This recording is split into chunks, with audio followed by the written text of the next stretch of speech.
네, 이번에는 2011년도 지방직 9급 통신이론 문제를 해설하도록 하겠습니다. 자, 312 아트라는 것은 dBm으로 표현하면 10 로그 1분의 4죠. 이거는 20 로그 2입니다. 그래서 10 로그 2가 3dB니까 20 로그 2는 6dBm이겠죠. 따라서 6에서 손실이 4만큼 생기고 또 5만큼 생기고 또 7만큼 생겼대요. 그러면 계산해보면 6-16이죠. 그러므로 마이너스 10 dBm이 답이 되겠습니다. 자, 2번은 변조의 이유와 목적을 묻고 있는데요. 신호의 간섭을 피하기 위해서이다. 그렇죠? 그 다음에 하나의 통신로에 여러 신호를 동시에 송수신할 수 있게 하기 위해서이다. 1번과 비슷한 얘기죠. 짧은 파장의 반송파 신호를 이용하면 장비가 소형 경량화된다. 안테나나 RF 서킷 같은 경우 파장과 관계가 있기 때문에 짧은 파장을 쓰면 장비도 작아질 수 있습니다. 2번 같은 경우 좀 애매하긴 한데 다중경로로 인한 신호 페이딩을 제거할 수 있다가 가장 적절하지 않은 것 같네요. 어쨌든 간에 다중경로로 인한 신호 페이딩이 있긴 있는데 이걸 제거하기 위한 것은 뭐 여러가지 뭐 다이버시티나 이런 거기 때문에 OFDM도 뭐 제거할 수 있지 않냐는 물을 수는 있겠지만 그래도 가장 부적절한 걸 고르라면 아무래도 2번이 될 것 같습니다. 자, 3번은 DPSK 수신기의 블록도입니다. 먼저 A 같은 경우에 BPF가 있어서 원하는 대역의 신호만 걸러줘야 될 것이고요. 그리고 이거를 한 비트, 한 심볼간 시간 지연을 시켜주고요. 그 다음에 들어온 심볼과 위상을 비교를 해야겠죠. 위상 비교기는 곱셈기입니다. 그래서 코사인 뭐 5 이전 거랑 현재 위상의 차이를 이렇게 비교를 해줘야 되죠. 그리고 여기서 고주파 성분을 여기서 또 걸러줘야 되기 때문에 여기 C는 LPF가 될 것입니다. LPF를 통과시킴으로써 코사인 이렇게 플러스 성분이 날아가게 되고 요것만 남게 되는 거죠. 그러므로 A 블록은 저역 통과 필터가 아니고 BPF가 들어가야 되면 틀렸고요. B 블록은 곱셈기가 들어가야 되니까 틀렸고요. C 블록은 LPF가 들어가야 되니까 틀렸고 4번 일개 심볼 시간 지연 장치가 맞는 게 되겠습니다. 자, 그림과 같은 두 사각 프로세싱의 컨볼루션을 생각을 해봐야 된다고 하는데요. 일단 이거를 플립을 해볼게요. 그러면 이렇게 되겠죠? 그러므로 이 신호가 t가 0일 때까지는 0이 나오다가 t가 1일 때까지는 이렇게 점점 사각형의 넓이가 겹치는 게 커지기 때문에 이렇게 쭉 선으로 올라갈 거예요. 0에서 1까지는 이렇게 쭉 올라가다가 1초가 딱 되는 순간 이렇게 사각형이 완전히 겹치죠? 이게 2초까지 겹칩니다. 그대로 넓이가 유지되겠죠? 겹친 부분의 넓이가. 그러므로 2초까지는 겹친 넓이가 그대로 유지가 되다가 3초까지는 또 요거에 대칭되게 또 작아질 거예요. 넓이가 점점 작아지니까 이런 식으로 이렇게 진행하면 따라서요. 그러므로 이거에 해당하는 그림은 4번이 되겠네요. 네, CDMA에 대해서 묻고 있는데요. 채널 구분은 직교 코드, 월시 코드죠. 위사잡은 부호, PM 코드죠. 이들의 적용을 통해서 이루어진다. 맞습니다. 기지국과 단말기간 거리와 전파 환경 특성에 따른 전력 제어가 필요하다. 기지국이 수신하는 전력이 일정하도록 만들어줄 필요가 있죠. 각 단말기가 쏘어서 기지국이 받는 전력들은 모두 다 일정하도록. 여러 사용자가 데이터를 전송하는 시간 슬롯을 다르게 한다. 이건 TDM에 대한 설명이죠. 그러므로 3번이 틀렸고요. 인적 기지국의 사용자 부하가 적을수록 그쪽에 쓰는 코드가 적을수록 내가 쓸 수 있는 코드는 많아진다. 인적 기지국 간의 주파수가 같기 때문에 코드로 구분을 해야 되는데 저쪽에 코드가 적게 쓰면 내가 쓸 수 있는 코드가 많아지는 얘기겠죠. 그러므로 용량이 증가한다. 맞을 것 같습니다. 그래서 답은 3번이 되겠습니다. 자, 셰넌 하틀리 이론에 대해서 묻고 있는데요. 이것은 전송 용량 C는 밴드위스 로그 1 플러스 노이즈 분의 시그널 파워란 뜻이죠. 전송 대역 폭이 증가하면 전송 용량도 증가합니다. 채널 잡음이 증가하면 이거는 또 작아지죠. 그래서 최대 정보량은 감소하는 거 맞고요. 시그널 투 노이즈 레이시오가 증가하면 전체적으로 이 채널 용량도 증가합니다.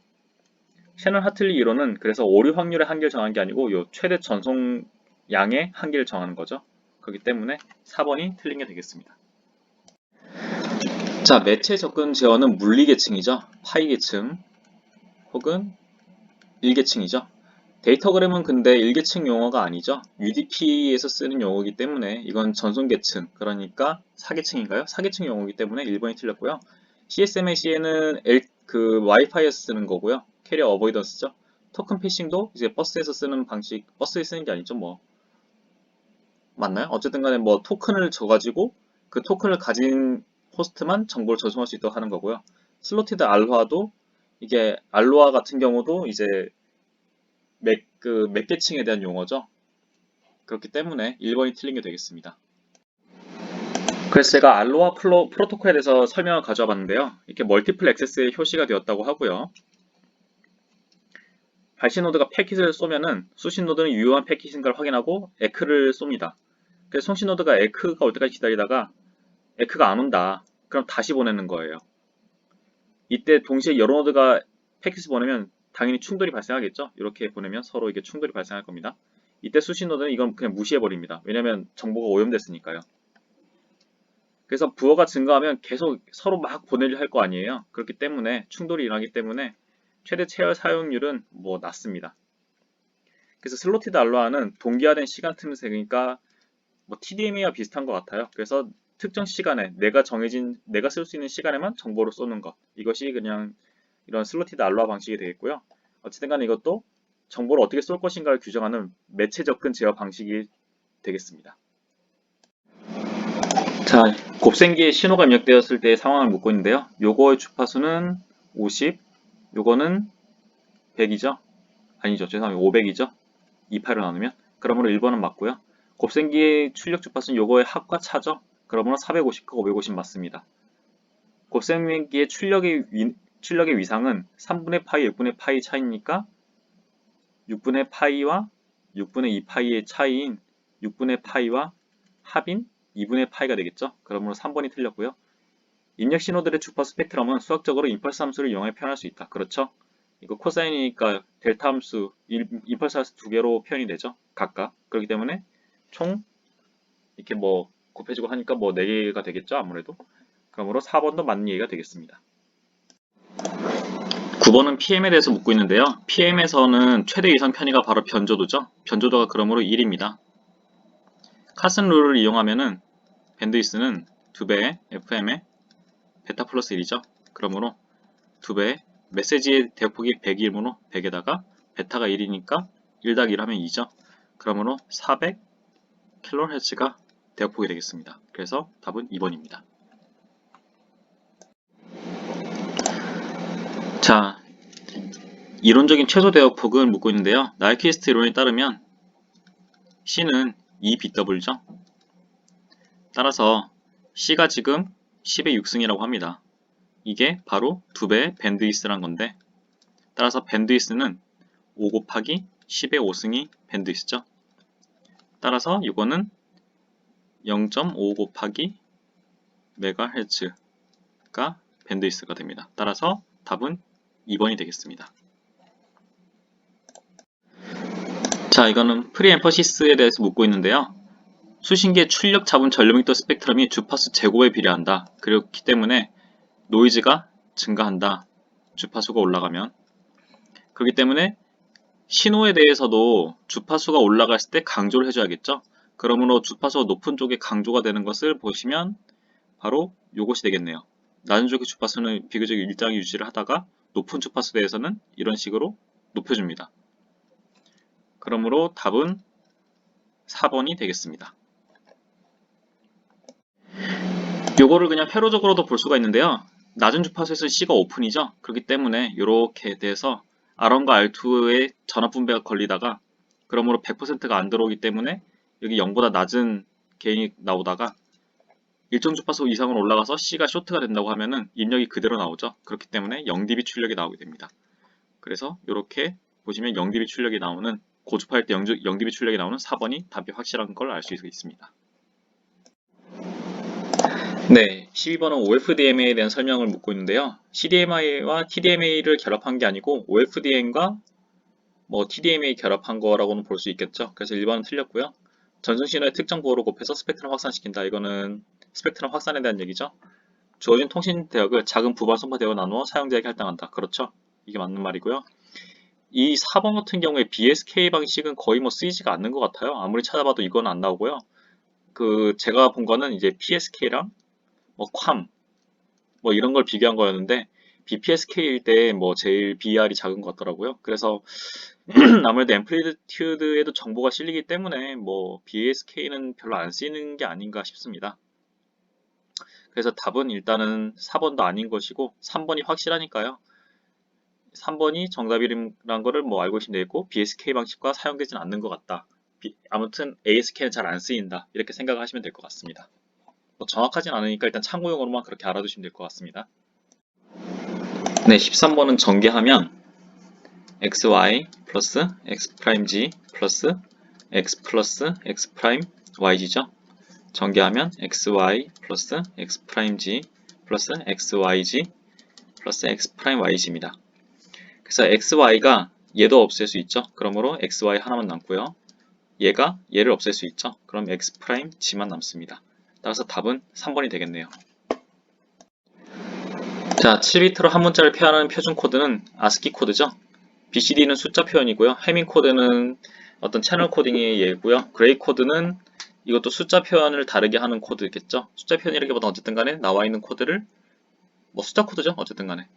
그래서 ASCII 코드가 7비트로 하나의 문자를 표현하는 그런 코드가 되겠습니다. 자, 신호가 수신될 때 주파수 성분들이 서로 다른 전파 속도를 가짐에 따라서 수신 신호 품질이 저하되는 현상은 지연 왜곡입니다. 각자 다른 지연을 갖는다는 거죠. 이 F0에 대해서는 뭐 V0이라는 속도를 갖고 F1에 대해서는 V1이라는 속도를 갖고 이렇게 되면 같은 시간이 들어와도 각각의 그 페이즈 틀어짐이 달라지기 때문에 이게 왜곡이 생기게 됩니다. 그래서 이런 지연 시간에 따른 왜곡이 생기는 것이기 때문에 지연 왜곡이 답이 되겠습니다. 혼선은 서로 그냥 다른 쪽에 영향을 주는 걸 말하죠. 잡음은 그냥 잡음이고요. 감쇄는 그냥 이렇게 똑같이 이렇게 쭉 떨어지는, 똑같이는 아니지만 어쨌든 간에 신호가 떨어지는 걸 의미하는데 이거는 좀 다른 얘기고 아무튼 서로 다른 전파 속도에 따라서 지연에 따라서 위상차가 달라지는 것이 바로 지연 왜곡이 되겠습니다. 네, 정화 필터에 대해서는 제가 영상을 따로 만든 것도 있죠. 한번 보시면 좋을 것 같고요. 이진 신호 검출에서 상관기는 정화 필터 같은 기능을 수행할 수 있습니다. 같은 타이밍에 대해서 코릴레이션을 구하거나 정화 필터를 통과시켜서 그 값을 추출해내거나 하면은 같은 타이밍에 대해서 같은 값을 내놓게 됩니다. 다중경로 수신된 신호에서 신호의 잡음비를 최적화하기 위한 장치이다. 이건 아니죠. 이거는 뭐 레이크 리시버 같은 걸 써야 되고요. 노치 필터는 찾아보니까 밴드스톱 필터래요. 이런 식으로 특정 주파수만 통과를 시키고 특정 주파수 성분만 이렇게 통과시키고 특정 주파수 성분을 이렇게 깎아내는 이렇게 없애버리는 그런 스톱을 하는 필터가 바로 노치 필터라고 하고요. 정화 필터의 하나가 아니죠. 정화 필터는 그 보내는 신호에 플립된 신호니까 노치 필터랑 상관이 없습니다.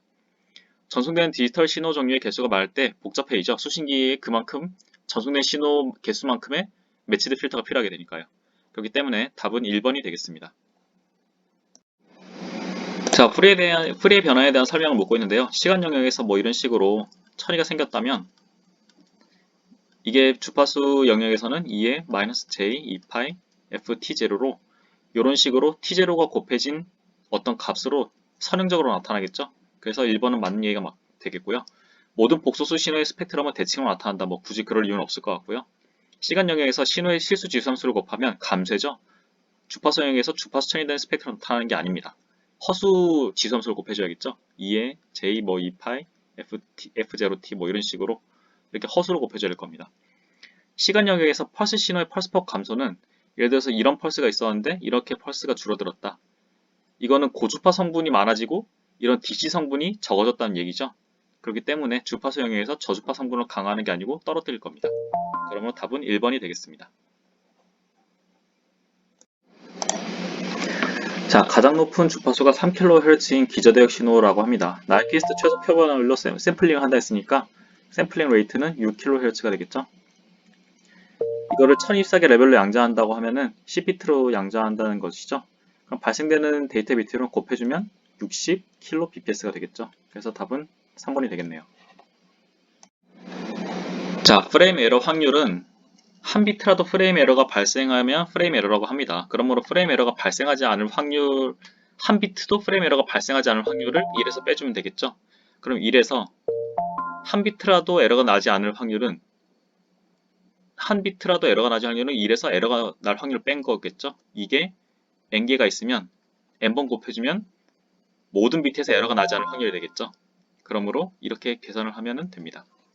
그래서 이건 여사건을 이용을 하면 되겠죠. 여기서 여사건, 에러가 나지 않을 확률을 에러가 날 확률에서 1에서 에러가 날 확률을 빼준 걸로 계산하고, 이게 n개가 연속되니까 end로 되기 때문에 이렇게 1-p가 n개 곱해져서 지수로 나타나고요. 이거에 1에서 2값을 빼주면 하나의 비트라도 에러가 날 6건이 되겠죠. 그렇기 때문에 답은 이렇게 계산할 수가 있게 됩니다. 자, 디지털 전송에서 리피터를 거치면서 잡음이 누적 증폭되는 효과가 발생할 수 있다. 그렇지 않죠? 우리가 예를 들어서 이렇게 된 신호에 잡음이 껴가지고 뭐 이렇게 조금 낮아졌다. 그래도 이 디시전 레벨보다 높다면은 이걸 다시 이렇게 리피터에서 재생을 해낼 수가 있습니다. 그래서 잡음이 제거되는 효과가 발생합니다. 그래서 1번은 틀렸고요. 전송로에 감소할 잡음으로 손상된 원래 데이터를 재생한다. 방금 재생을 했죠. 수신체로 전송한 장치이다. 맞습니다. 네트워크 회사에서 지나가는 신호를 감시하는 근거리 통신망 장치이다. 뭐 감시하는 능력까지는 없어요. 패킷 데이터의 경로를 효과적으로 결정하기 위한 기능을 가져간다. 이건 라우터죠. L3 계층에 대한 얘기인데 리피터는 1계층에 대한 얘기입니다. 그러므로 20번은 답은 2번이 되겠고요. 이상으로 문제풀이를 마치도록 하겠습니다.